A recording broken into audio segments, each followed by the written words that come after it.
Good morning. Happy International Tiger Day. We're very, very excited on behalf of CWS to welcome everyone to this webinar with two very distinguished tiger scientists and conservationists. I would like to start by introducing Dr. Dale Miquelle. Dr. Miquelle is country director of the Wildlife Conservation Society's Russia program and coordinates research and conservation action to protect large carnivores and ecosystems on which they depend, focusing mainly in Northeast Asia.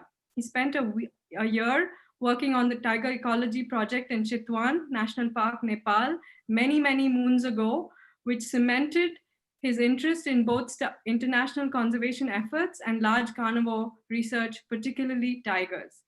Dr. Miquelle then worked for 6 years studying wildlife in Alaska with the US Fish and Wildlife Service as part of his PhD, and 2 years training international students in wildlife research with the Smithsonian Institution before joining the Siberian Tiger Project. Ever since, he's been part of WCS and has worked towards tiger conservation there. Dr. Ullas Karanth, as many of you know, is India's foremost tiger biologist and conservationist, and India's leading expert on everything tiger. He founded the Center for Wildlife Studies as well as the Wildlife Conservation Society India program more than 36 years ago.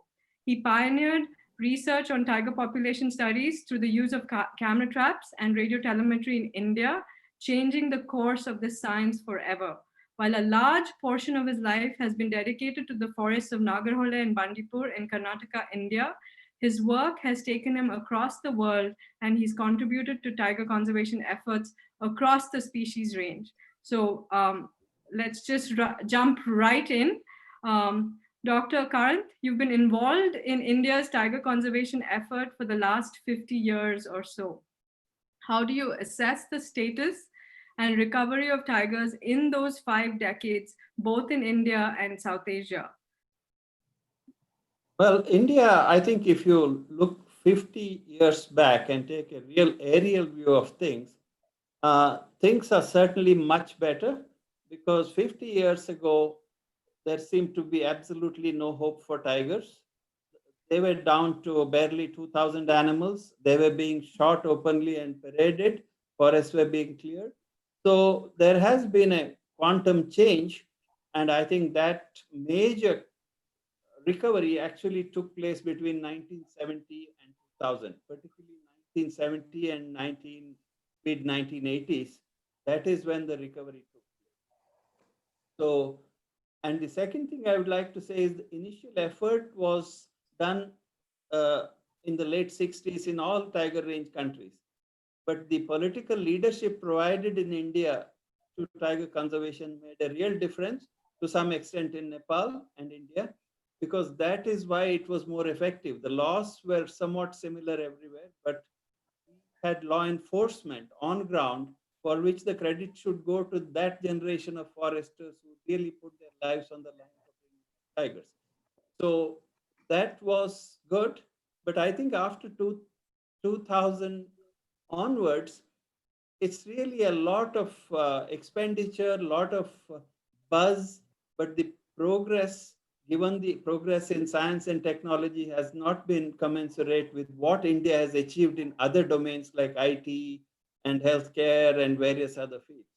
So overall, India has done better than most countries, but I don't think we should be patting ourselves on the back yet. Yeah, most fans of tigers in India are not even aware that Southeast Asia harbors nearly 50% of all potential tiger habitat in the world. And what are your thoughts on this? I've traveled extensively in Southeast Asia. The tiger is basically two species. One that deals with, which is in Russia and China, which is very different biology, different ecology. But rest of Asia, the tigers live in tropical forests. And if the tropical forests are largely deciduous, as they are in India, you have a tremendous potential to carry a lot of tigers. If you look at Southeast Asia, Thailand, Cambodia, then parts of Indonesia, particularly Java, that's where then part of Burma was where the deciduous forests are.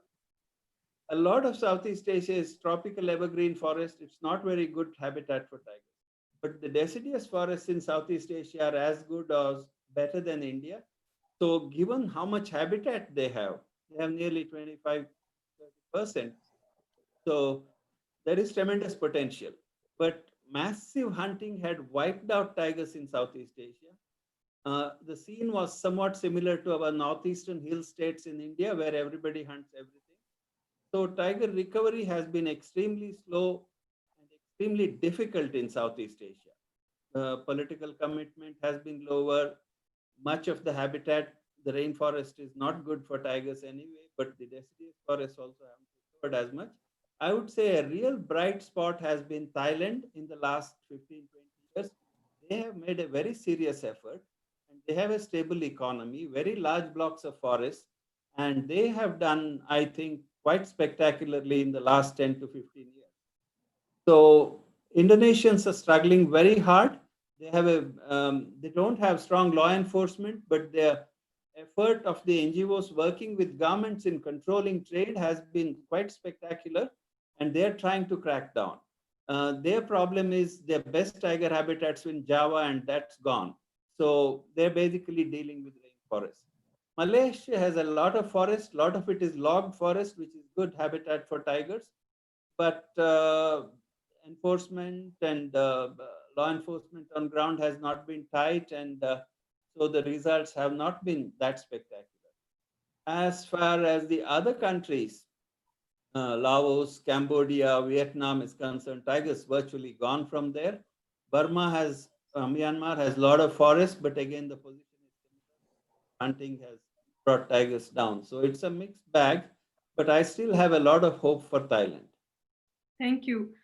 Dr. Miquelle, you worked as a biologist studying Amur, Siberian tigers for over 30 years in the Russian Far East and Northeastern China, where tiger ecology is very different compared to tropical Asia. What is special and what is so different about these Amur tigers? So I see that most of the viewers that are on the webinar today are from India. So the situation in Northeast Asia will seem like it's almost from another planet concerning tigers. But in fact, if you look at the ecology of tigers, there's amazing similarities between how tigers live in Northeast Asia and Russia and Northeast China and in India. For instance, if you look at the social structure of the population, in both places, India as well as Russia, females have home ranges that they protect from other females, so that their home ranges are basically non-overlapping. Same with males, they have the same system, only the male home ranges are usually larger than females, and they overlap several females. And so that's the way it is in India, and that's the way it is in Russia. If you look at reproductive rates, just like India and Russia, females have 1 to 4 cubs about every 2 years. And the reproductive rates are amazingly similar, although survival rates of cubs may vary from site to site. And even food habits, even though the species are mostly very different, tigers both in India and in Russia and in other places tend to prefer prey that are about the same size as themselves. So for both tigers in India and Russia, we're looking at medium-sized deer and wild boar as being the most common prey that tigers are going to be relying on. And so there are these amazing similarities, even though the landscapes are strikingly different. But what is dramatically different is the scale of the ecological parameters. So for instance, an average home range size of a Bengal tigress might be 10 to 20 square kilometers, whereas a Siberian tigress has a home range that averages about 400 square kilometers. So there's a 20 times difference in the size of the home range for female in Russia. That difference is related directly to the density of the prey. So in India, you have very productive systems, and they are productive year round. So you have lots of food out there for the prey to survive on. In Northeast Asia and Russia, we have a very productive system for only 3 to 4 months of the year, and then everything shuts down for wintertime. and consequently, the land cannot support as many prey species, as many ungulates. Consequently, tigers need to cover much more territory to make a living. So this has huge consequences when we're considering conservation strategies. So in India, if you're trying to save a population, for instance, of 10 breeding females, you would only need about 200 square kilometers, whereas in Russia, we need 4,000 square kilometers to support those same 10 females. And you think about 4,000 square kilometers, that's a lot of land, whether in India or in Russia. And it means that across Russia, for the most part, there are very few, really only one protected area that could support a population, even of this size, of only 10 females. And what that means is that the conservation strategy here in Russia cannot rely solely on protected areas and the ecological corridors between them, which is mostly what happens in India. That approach here would fail.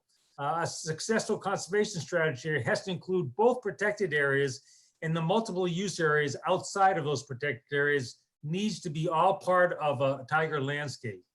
And so fortunately in Russia, those extensive forests outside of protected areas still exist. And that's what differs from India dramatically.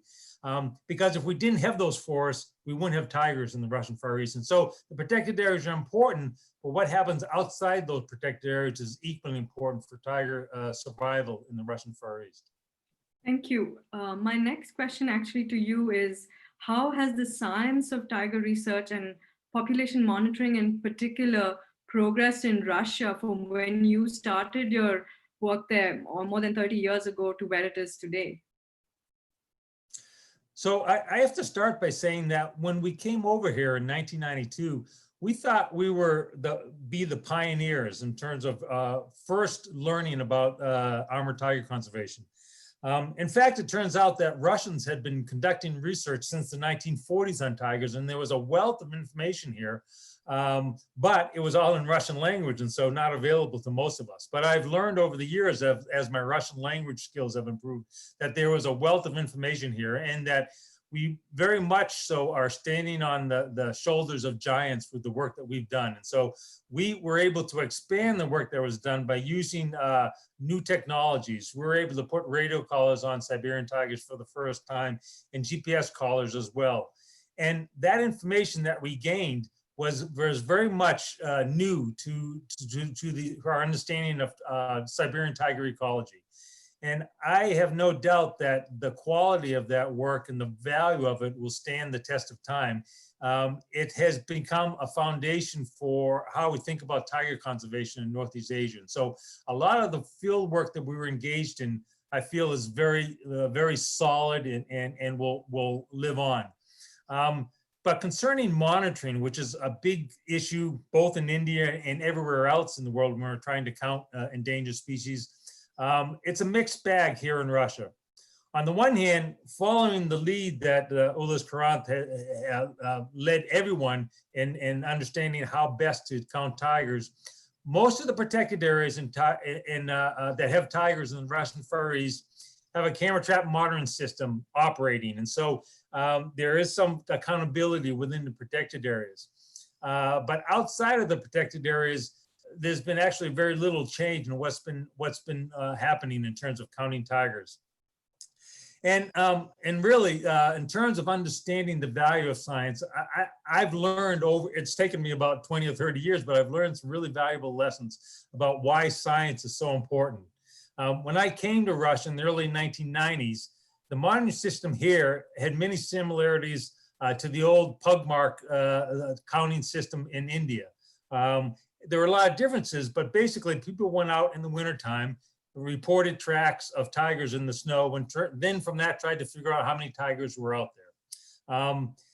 When I first came here, I didn't see a way to break that system really. And there wasn't a viable alternative. Ullas hadn't come out with his groundbreaking work on use of camera traps. There wasn't any really conceptual framework for occupant surveys or any of that. And so all I could do at the time was try to standardize and improve the rigor of the process. But it was still something like an expert assessment, and therefore it's subject to the whims of the expert doing the interpretation. And so this approach seemed to work fairly well when everyone was working in good faith to produce a fair estimate of tiger numbers. But unfortunately, I've learned that the method can be usurped. And when there are political interests involved, when people want to see more or less tigers, it's a system that can be manipulated to suit an individual's or political purpose. And so the importance of and I have to say that Russia has not moved on beyond this expert assessment approach even today. And I think in many ways, it's the last of the tiger range countries to hang on to a system that has a lot of problems with it and is open to question. And so it demonstrates how important scientific rigor is, and that by having a solid foundation for how we count tigers, it keeps political interests from being able to bend the results to their purposes, and ensures that we have a best estimates of abundance to base our conservation strategies on, for us to measure how well we're doing.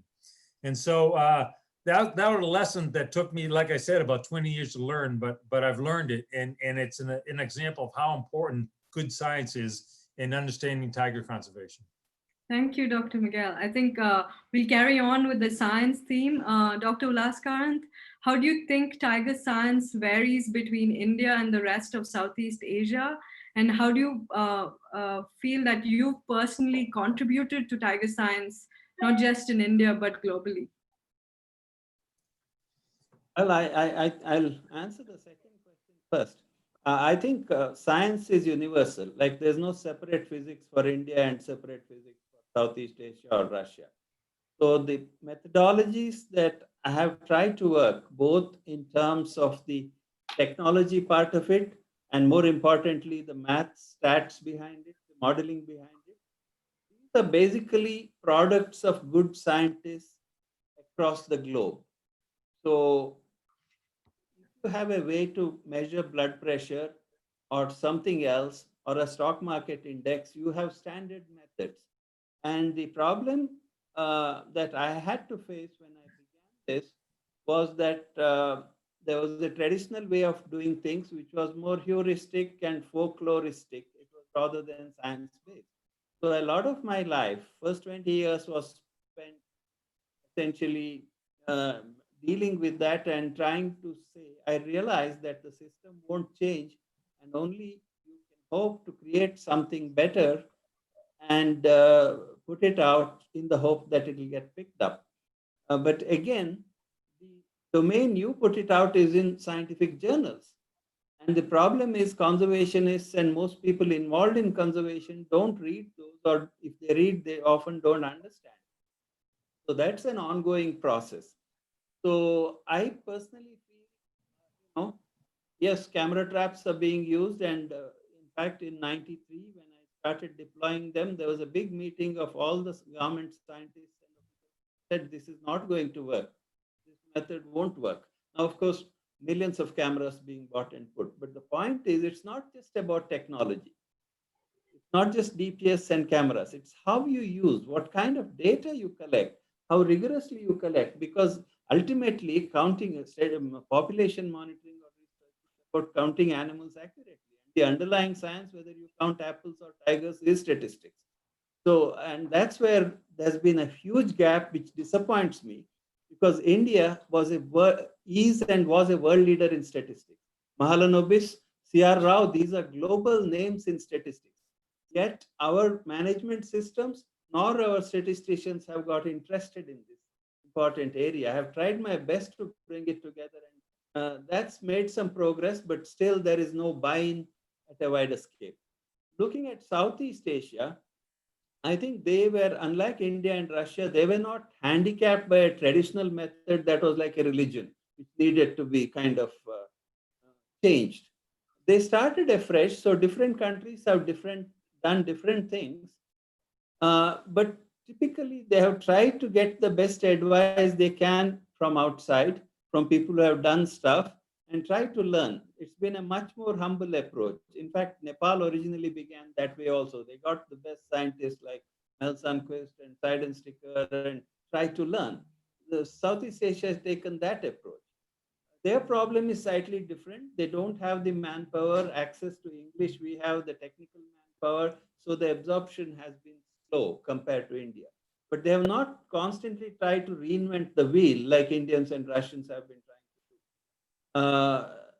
I would say once again, in Southeast Asia, Thailand has done the best. They seriously engaged, and I was very impressed to meet that the average forest officer or a wildlife officer in Thailand has a bachelor's degree or a master's degree in wildlife biology. It may be taught in Thai language, but you can then expose them to ideas very easily, and they don't get sticky saying, I already know, don't talk to me kind of.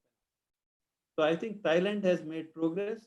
They have started publishing in good journals. And I think that's a hallmark. It's not how many glossy reports you produce, it's how many good papers you produce. So I think Thailand is progressing. I think increasingly other countries are trying to catch up. Great, thank you. Dr. Miquelle, as you referred to earlier, protected areas in most parts of Asia are very, very small compared to what is perhaps needed both in South and Southeast Asia. So, and there's a lot of hunting of prey, exploitation of timber, non-timber forest products that's legally permitted. So how do you reconcile this? How do you sustain tigers in the long run? And what do you see as alternatives to this?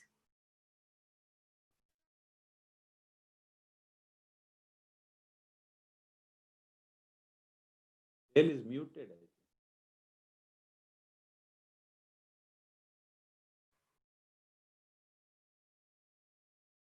Dale, can you hear me? You're muted, you're muted.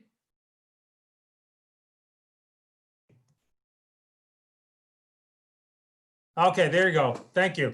Thanks. You were blocking me from from speaking. Had to be unmuted. Okay, thank you. The question was, is the system that exists in the Russian Far East a good one in terms of relying on multiple use landscapes as a way to sustain tigers? And the short answer is that no, it's not a good way to do it. There's a lot of problems with it, but on the other hand, I really don't see any alternatives to it. So in an ideal world, I can see how it would be tiger management could be conducted in unprotected lands in a way that would be win-win for both local people and for tigers. So if the forest were managed well with a selective cutting regime, and selective cutting is when a timber company goes into the forest and doesn't cut every tree down, but cuts down a select portion of the trees. There may be one species of a certain diameter. And so when they leave, the evidence is there, but the forest remains, just selective trees have been removed. That could be a good thing for tigers in the sense that it would open up the forest canopy, undergrowth would come up, and that would be food for prey. So you would actually increase the amount of prey species for tigers. That would all be a good thing. Local people would be employed by the timber industry, and they'd also be employed by the forest departments to manage the system. And in the same way, like I said, there'd be more ungulates, which would mean that it might be possible to legally harvest them by the local hunters and still have enough left over for tigers. And even collection of non-timber products like berries and nuts and mushrooms could be done in a way mostly around villages with potentially no impact on tigers. And so I see a system in which this could work very well. But unfortunately, we don't live in that ideal world. And there's lots of problems with the system as exists, for instance, in Russia. Where I live, timber is being over-harvested, and it's being over-harvested both legally and illegally. One of the big problems with a selective logging regime is that, yes, it leaves a forest intact, but to reach any given quota, you need more land to get the number of the volume of timber than you would in a clear cut, which means you have to have more logging roads. And these roads are really the Achilles heel of the forest timber industry in Russia right now. As the number of roads in the forest increase, they provide access both for illegal logging and for poaching. Poachers travel these roads now regular at night and use spotlights for deer and wild boar. And if a tiger comes into their spotlights, tigers will get shot as well. Unfortunately, the logging companies, which actually build the roads and are responsible for maintaining them, under the current law, they don't have the right to close roads. So even if they wanted to, they don't have a means of reducing the impact of these logging roads. Both the forest department and the wildlife departments are understaffed, and there's insufficient people to patrol these extensive forests and the logging road network. And even hunters are often shooting multiple deer on a single license. And so populations of prey are depressed when they could be higher than in protected areas. They're actually depressed. And even some of the harvest of non-timber products is out of control. For instance, the most valuable non-timber product in the Russian Far East is a pine nut, a nut produced by the Korean pine tree. And it's kind of called the bread species of the forest here, because pine nuts feed so many wildlife in the forest. It's tasty both for humans and for everything from chipmunks to wild boar to brown bears. But they're also a valuable commodity and sold in large volumes to China. And so in good years, good crop years of pine nuts, there are hundreds of maybe and thousands of people in the forest almost vacuuming up all these pine nuts and taking them away as potential food for the wildlife. So I can see how a multiple use forest can theoretically work for tiger conservation, but for this to be successful, it requires a well-financed forestry and wildlife departments, and it needs the capacity to control what's happened in the forest. There are relatively few people in Russia, and there are relatively few people in the forest, but they're having relatively huge impacts on those forests and the capacity of those forests to support tigers. And so this same problem is going to be occurring both in Russia and in Northeast China. And the key is figuring out some kind of recipe for coexistence. How can people and tigers and wildlife coexist outside these protected areas in these large forested landscapes? And we're still working on that recipe. So to sum up again, this is not an ideal situation by any means, but it could be. It could be a useful and workable relationship. And I'm hopeful in the future we will get there. Thank you. Coming back to India, Dr. Karanth, given that India's population will continue to grow and the economy booms, is it realistic to expect tigers to survive in the long run, let alone increase in numbers? You often like to say that you dream of an India with 10,000 tigers. How can we get there? I think before we can say how we can get there, we have to see how we got here. 50 years ago, in the entire Western Ghats, where I've done bulk of my research, the entire landscape where I have worked, at that time in the early, mid-60s, there were less than 70 tigers. Now there is close to 350. Meanwhile, the population of India has doubled, GDP has tripled or quadrupled, average daily wage has shot up by 6%. There has been development. So I don't see somehow rolling back time and going back to some golden age of the past where there were millions of cattle grazing in the forest and everybody lived off the land as the way to bring tigers back. That's not going to work, because that's exactly what happened till the 70s, and the tiger was almost gone. The second point I would like to emphasize is that the economic growth, the development that's playing out quite badly in some ways, not always sensibly, is something that people of India have repeatedly asked for in every election that I have seen. So if you ignore that, if you say we don't want that, we want to go back and roll everything back, there's going to be no buy-in for it. Forget about the political leaders and the industrialists, even from the village panchayat or anybody who's within the system. So we have to recognize two things. Number one, this drive for economic growth is going to be here, and we have to create spaces for tigers given that. So my point is that going forward, we have options There are negative aspects of growth, like increased pressure from mining, in many cases, highways. A lot of it actually can be dealt with through better planning, but some of it is going to be there. But there are positives I have seen which are not being recognized, which is that people do not hunt for protein anymore. Wildlife protein is not a major thing, which is what is wiping out wildlife across Africa, Southeast Asia, and perhaps even parts of China and Russia, is people hunting for protein. Now, with the growth of agriculture, with the growth of incomes, that big demand has disappeared, not everywhere from India. We still have it in Nagaland and Northeast, but substantially where tigers have come back, that's been a driver. The hunting for protein has gone.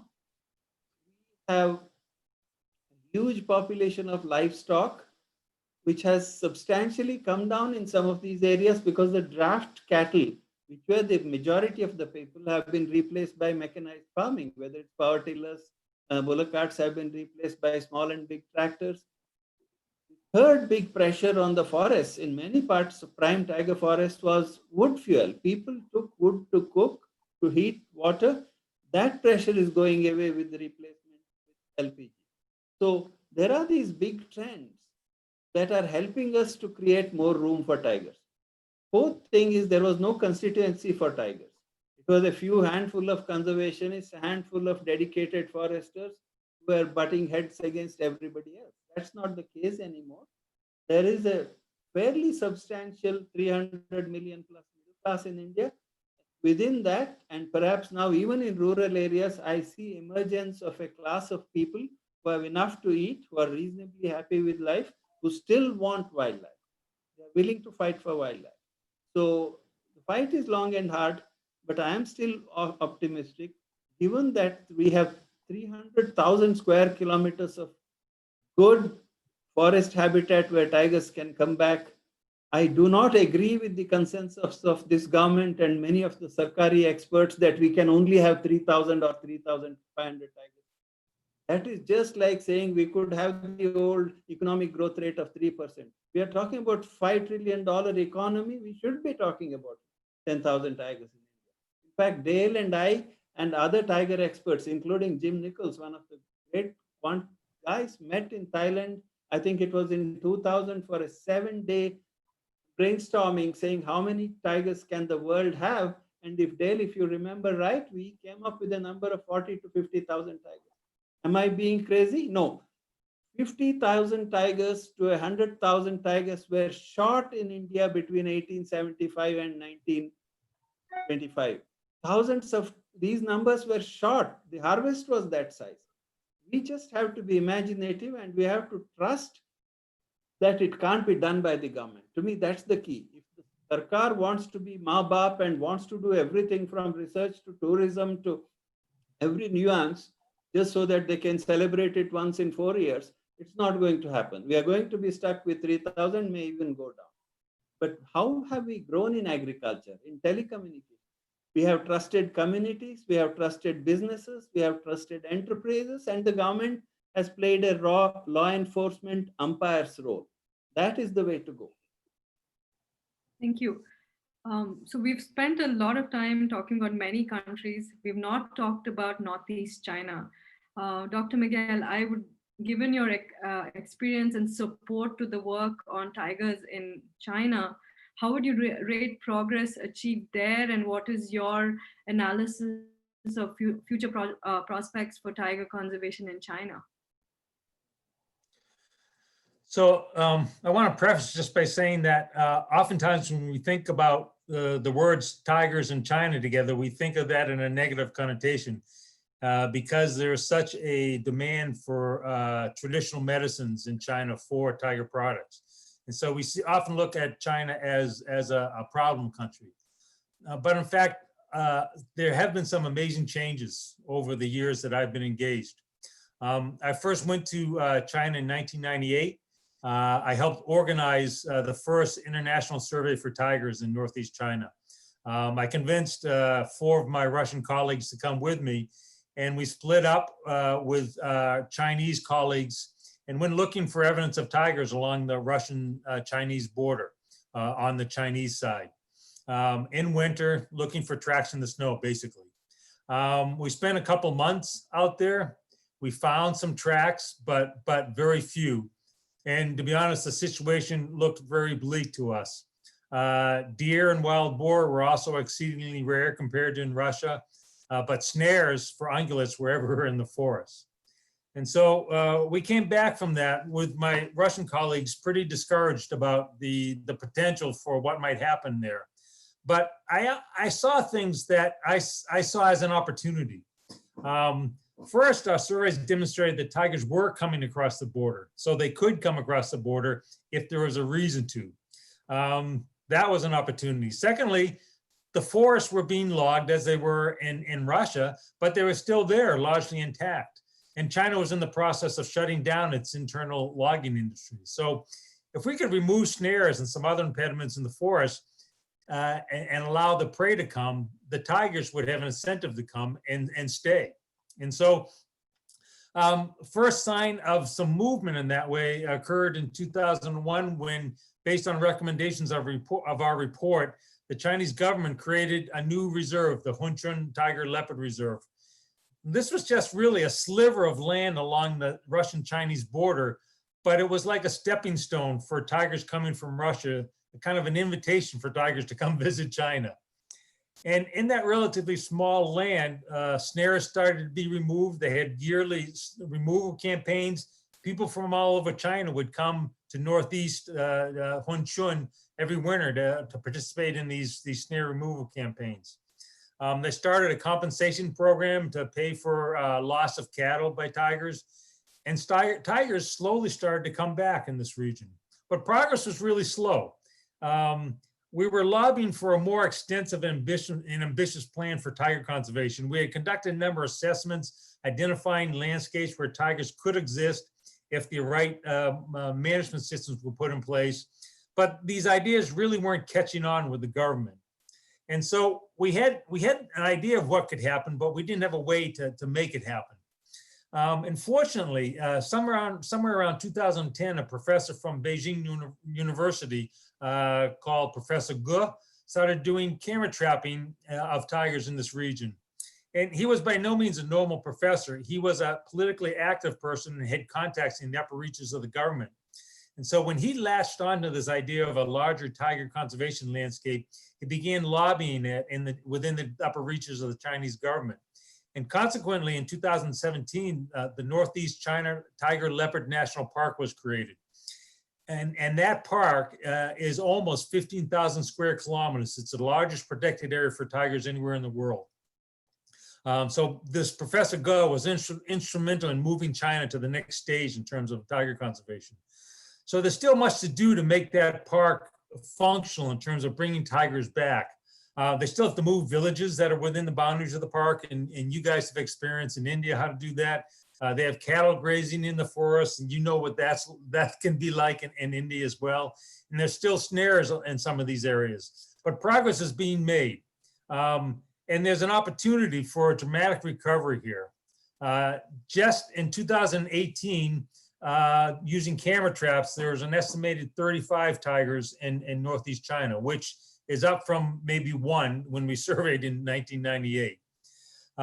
And I just finished actually writing a paper with my Chinese colleagues on how to create a metapopulation of tigers. So a grouping of tigers from different landscapes, all connected by corridors across the Sino-Russian border. So there are multiple places where tigers come across from Russia into China.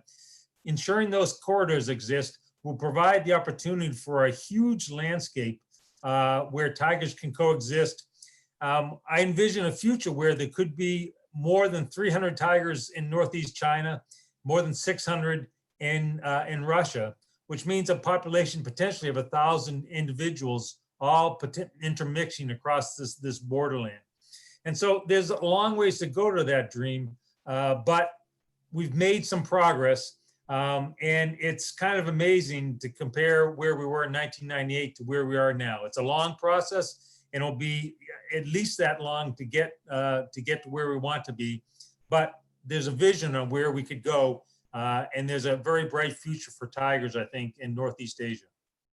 Thank you. I think it's been extraordinarily useful and interesting to get insights, not just from India and Russia, but from all these amazing countries where tigers persist and survive. And I'm coming to my last, but to me, I think the most personal question, which is what have been some of the moments that gave you great joy and satisfaction as a scientist or conservationist?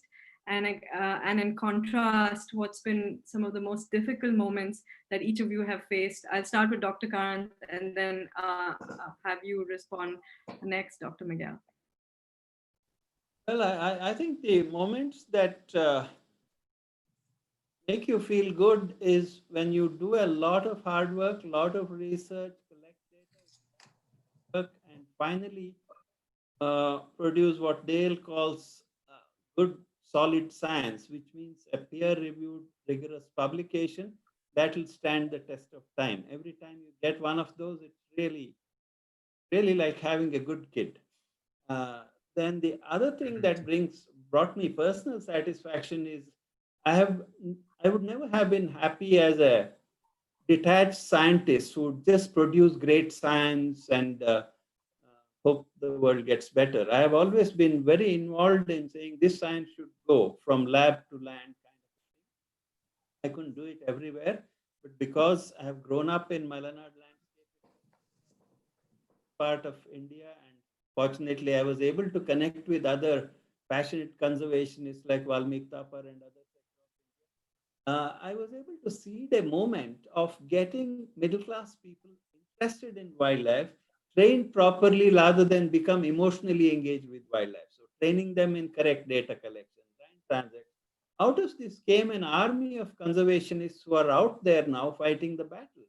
So I don't have to do everything. I feel confident there are enough people who I have mentored in the right track. Mentoring can take them in the wrong track also. That's another product I'm very happy about. If you look at disappointments, I think for the amount of solid science I have produced, when I say I don't mean personally, there is Dr. Sambar Kumar, my whole team, my collaborators like Jim Nichols and others. What we have produced is the best global tiger science, in my opinion. Dale has been a part of it. In 2017, we published a book with 31 authors, including some from the Indian government. Lays out what exactly you need to do with tigers in monitoring. Nobody has bought a copy in the tiger management system. Nobody has even read a copy, whereas Thai people are ordering and using it.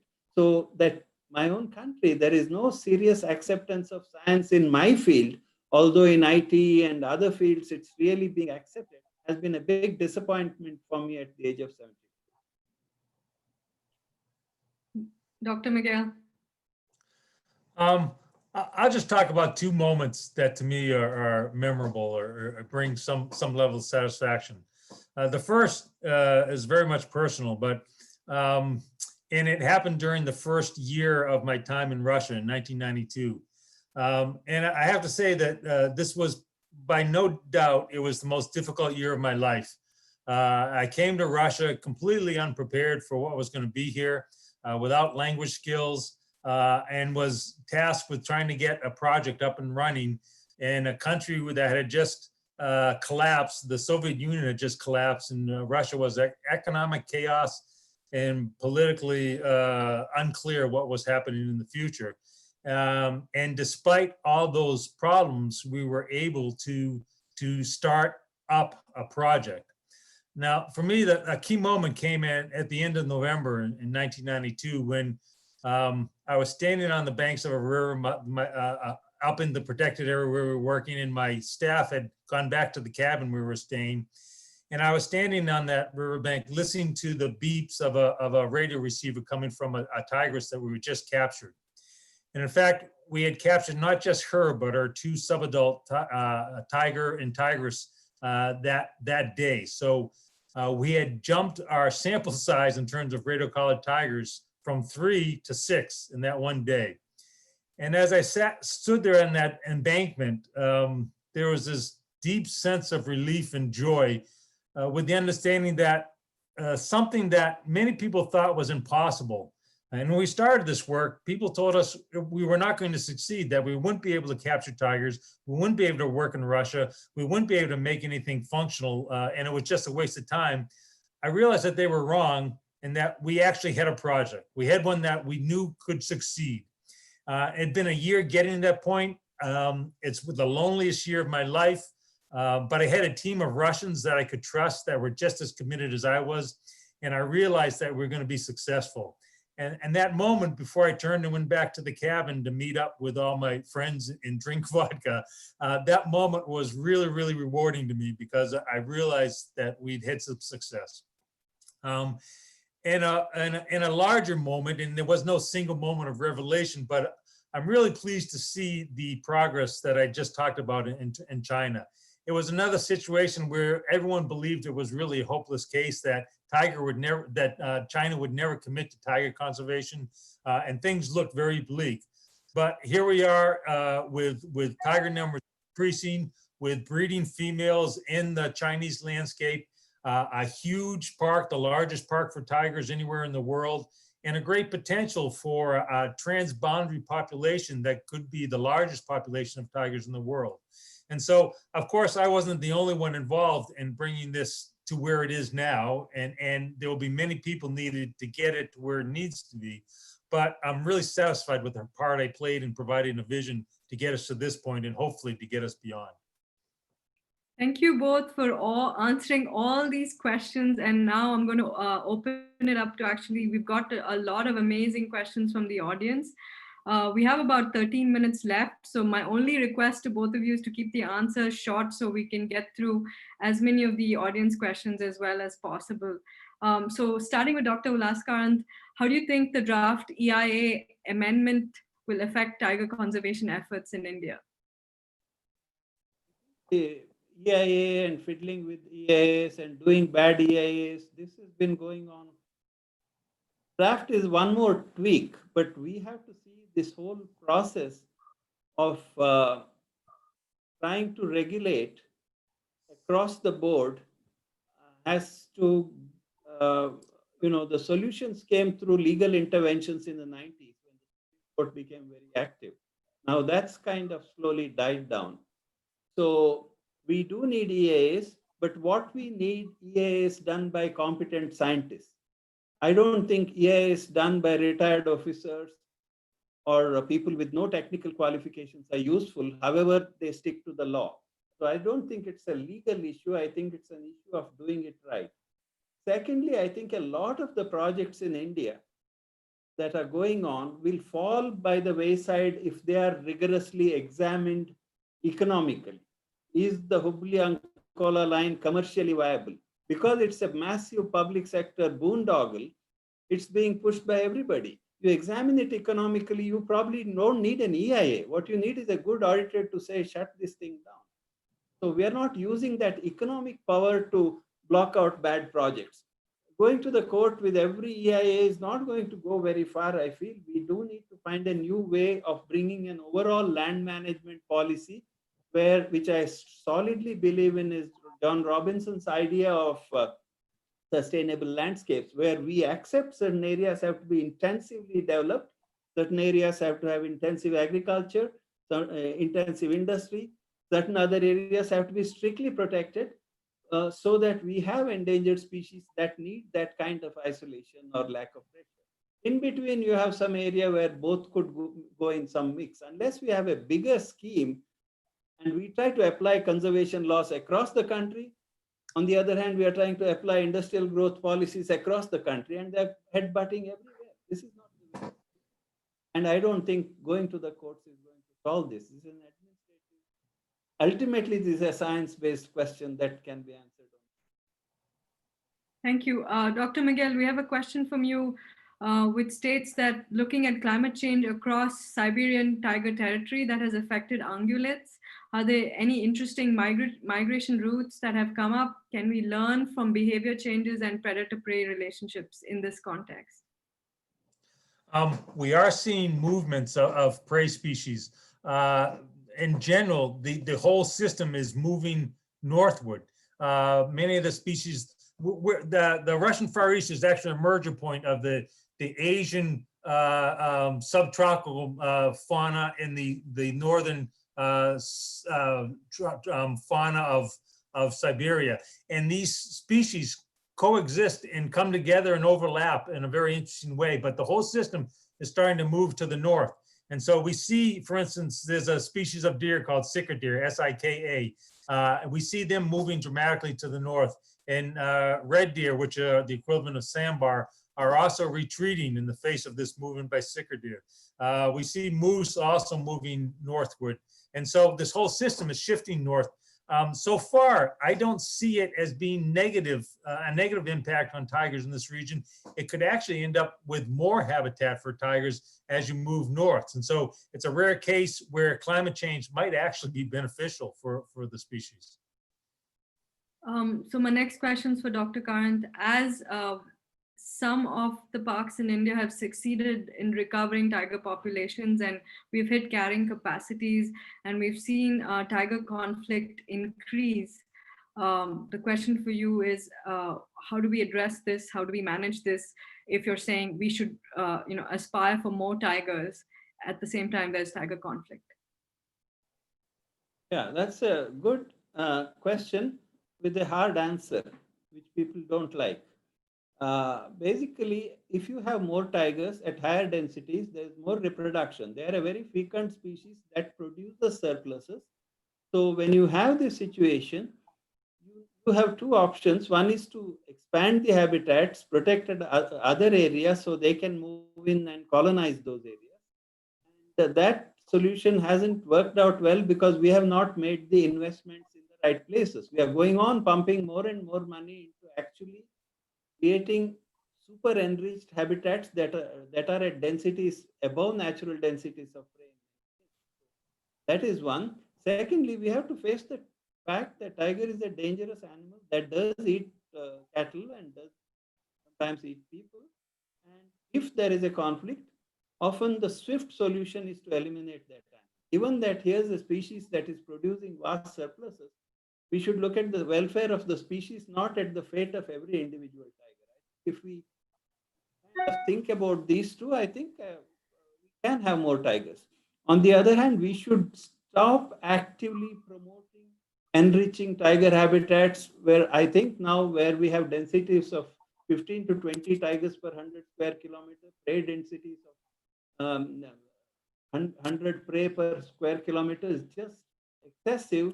And what we are doing is modifying the habitat radically for a few species and destroying rest of the habitat. But again, all this requires science, not just big budget. Thank you. I have a question I think that both of you should address, which is, given what's happened in the world with this pandemic, how has the pandemic affected tiger conservation as far as you know? And the broader question of how do we bridge the connection between zoonotic diseases and conservation practice so you get more people to care for wildlife in wild places? I'll go first, Ullas. First, in the Russian Far East so far, it does not look like there's been a huge impact so far on the tiger populations. I know there are places that are reporting more people going into the forests in other countries, more poaching going on. People who have lost their jobs and don't have an alternative are going to go into the forest because that's the only way they can make a living. And so there is a danger that the pandemic is going to instigate much more poaching in some areas than was in the past. And so we should all be on alert for that in every country, wherever we're trying to conserve wildlife and not just tigers. Secondly, in terms of the zoonotic and our relationship to wildlife, I think it's very clear that these relationships in which we're trying to use and sell wildlife as a food source or as some kind of exotic pets is going to lead only to trouble. We've seen this now more than once in terms of these wet markets, as they're called in China, where viruses have jumped from wildlife species to humans. And if we don't if we don't heed the warning here, we're going to have, we could have even worse situations than the current one. And so we need to change the relationship between people and wildlife in terms of using these products and selling them in markets where these troubles are beginning. And so there's a really strong call now for the end of these wildlife markets, not just in China, but across Asia and across the world, to try to reduce the potentials for this type of pandemic starting now. Great. Dr. Karanth? I think one of the consequences we are seeing, I think this is pretty much a global pattern, is that when you have people desperate who have lost their jobs, who are starved for protein, they do go and depend on wild protein, which means you are having the direct impact of hunting, as well as a greater possibility of interchange of disease between domestic and wild. So the other problem which I have seen, which is more local in India, has been that there has been a fear of the law because the enforcement has been good. That seems to be slackening because the protection is uneven. As I said, it's very concentrated in a few reserves. A large part of the forest still don't have not enough staff. So it's emboldened people to go and hunt more illegally. And because of the lockdowns, the police and the legal systems are simply not seeing wildlife as a priority. You cannot keep a culprit for more than 24 hours in custody. So, you have to produce him in a court, and that's not happening. So these are some of the direct impacts. I was also thinking in a broader scale, where human populations are low and there's large wild areas, the question of separating wildlife becomes very clear cut, like in South Africa, where they move buffaloes with brucellosis. But in India, where there are 400 human beings per square kilometer and there's more livestock, it's all mixed up, it becomes very hard. And in that context, if you look at the landscape, we have had anthrax, we have had canine distemper, we have had TB, all exchange between stock, people, and wildlife. And there is a degree of resistance, I think, to these, somewhat different from other places. So we have to learn to live with disease. And fortunately, COVID does not seem to be dangerous to wildlife. Unless you go and hug and kiss a tiger, you're unlikely to give it COVID. What happened in the Bronx Zoo, of course, a couple of times. But there are issues, byproducts of lockdowns rather than COVID, that are serious. Thank you. I know we're running out of time. We have a couple of more questions. If you're both willing to stay on, and I'd like to actually get to both those questions, if that's okay. Sure. The first one is, which I think all of us are often asked, what can private citizens do to help tiger conservation? And I would love for both of you to answer this. Bill, go ahead. Okay. First, I'd like to say that the problem isn't just about tigers. Yeah, it's about how we are interacting with the natural world in our environment. And so it's not just about what we can do to save tigers, it's about what we can do to save ourselves and our species in the environment that we depend on. And so saving tigers is a part of that process. We need to be able to look to a future where the natural processes are still existent, the wildlife is still out there, and we're gaining the benefits of those natural environments. And I know Ullas will talk about the need for clean water in India, which is one of the examples. If you save tigers in landscapes, you've got a water resource for all the people surrounding those areas. And so we need to think about ourselves and what we need to protect ourselves, as well as to protect the species itself. Secondly, I would say that we need to all act responsibly in terms of our interactions with wildlife and our demands on wildlife.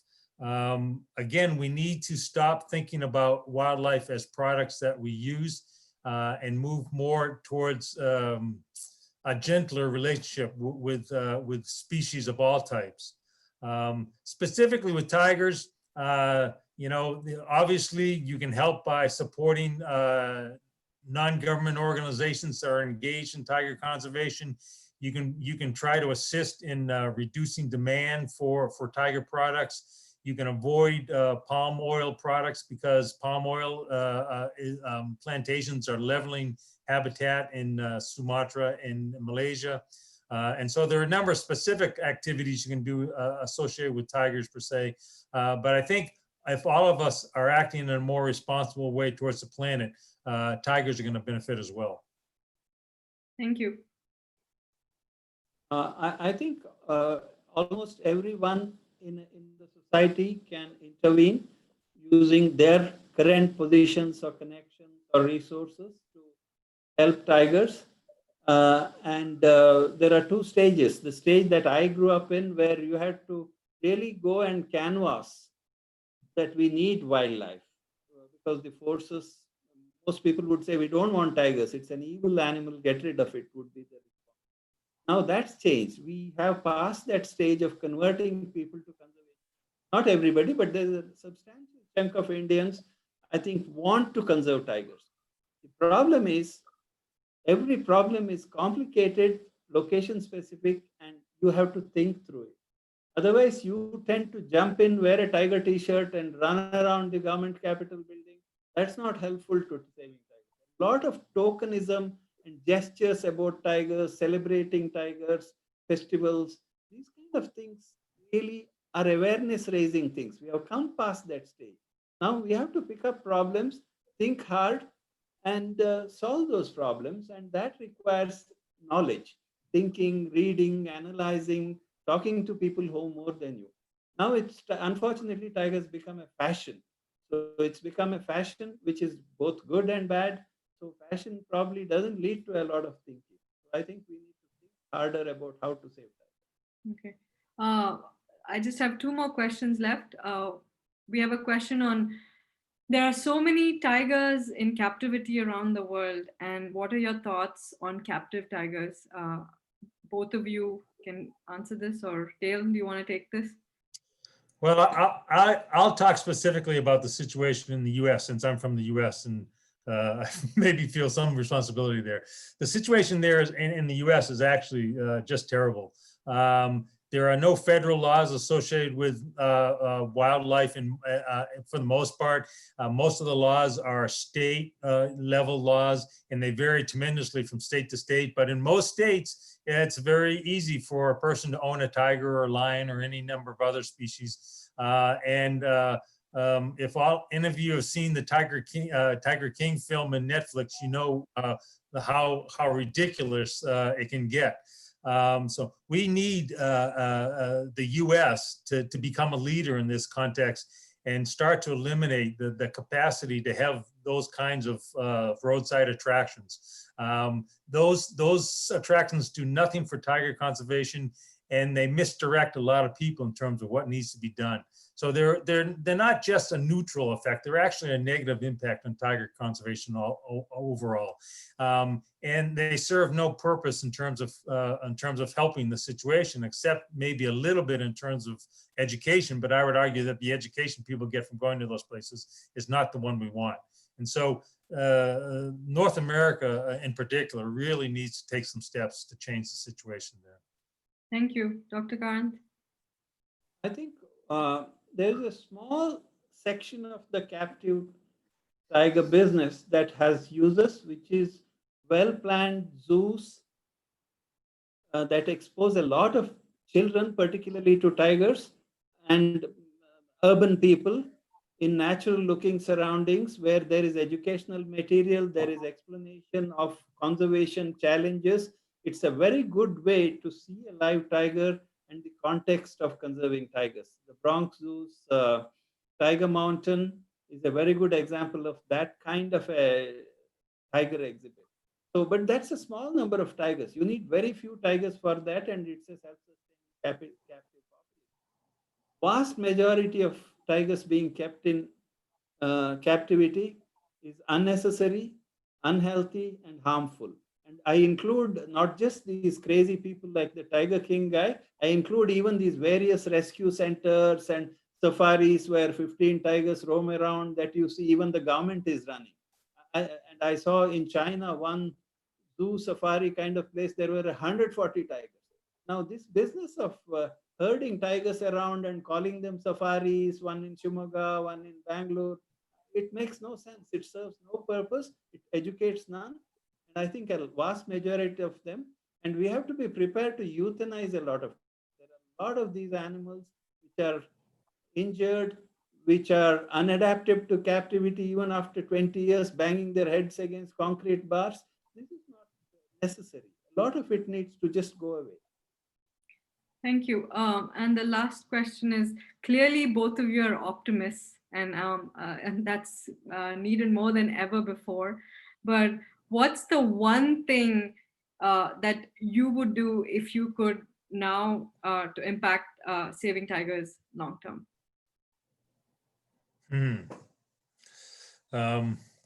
This is my question. That's your question. Yeah. Well, let me say two things first. Before answering that question, I want to say that, surveys have been done around the world on terms of, what's your favorite animal? And invariably, in most of these surveys, tigers come up as the most favorite animal of people, even from places like England. The tigers are preferred over their own pets, their dogs and cats. And so this is an animal that has symbolism and meaning way beyond what we might imagine. Even in countries where they don't exist, they have grasped the imagination of those people. If we can't save a species with that kind of pull, with that kind of charisma, you have to ask whether or not we can save ourselves. And so again, I think tigers are a litmus test for ourselves. Whether or not we'll be able to save ourselves, we'll see, and how we do with tigers, something that is so important to all of us. In terms of the most important thing that I could do for tiger conservation, well, it's nothing I could do myself. But I think one of the biggest issues now is poaching of tigers, but poaching is being driven by the demand for tiger parts. And so if I could wave a magic wand, it would be to wave away the demand for tiger parts, so that all those traditional medicinal users in China and Vietnam and across Asia would suddenly wake up and realize that they don't need tiger parts to feel better, and that they don't need tiger skins on their walls, and that we could all live better without those things. And I think that elimination of demand would have a huge impact on the ability of tigers to survive in many of the places where they aren't now, in places like Vietnam and Laos and Cambodia, places where they've disappeared. We would have an opportunity for recovery. Thank you. Well, I think tigers are an Asian species by and large. So almost all the ancient cultures of Asia,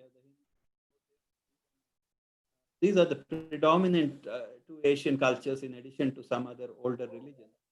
They all have reverence for nature, that the world was not created for us. I'm not a religious person, but if you are a religious person, the world is not created for us. The other creatures have a right to survive at species level at least, and we need to make room for them. If everybody gets it at every level, can be made to get it, that's what I would like to see in my lifetime. Thank you both. It's been extraordinary, deeply inspiring, and for everything both of you have done for tigers across the world. Obviously, Center for Wildlife Studies is very proud of its association with both of you, and we hope to continue to save more tigers and do more tiger science and do more conservation with both of you. Thank you again, and if people want to continue to follow these webinars, please write to outreach@cwsindia.org or follow us on Facebook, Twitter, and Instagram. It's been a very engaging, exciting audience. We actually went well over, I think it's the most attended webinar that CWS has ever had. So thank you, Dr. Miquelle and Dr. Karanth. Happy Tiger Day, and I hope we will continue to stay optimistic and keep fighting for tigers and other wildlife around the world. Thanks. Okay, thank you. And happy Tiger Day to everyone who is attending. Thank you for showing up. Yeah, bye. Bye-bye.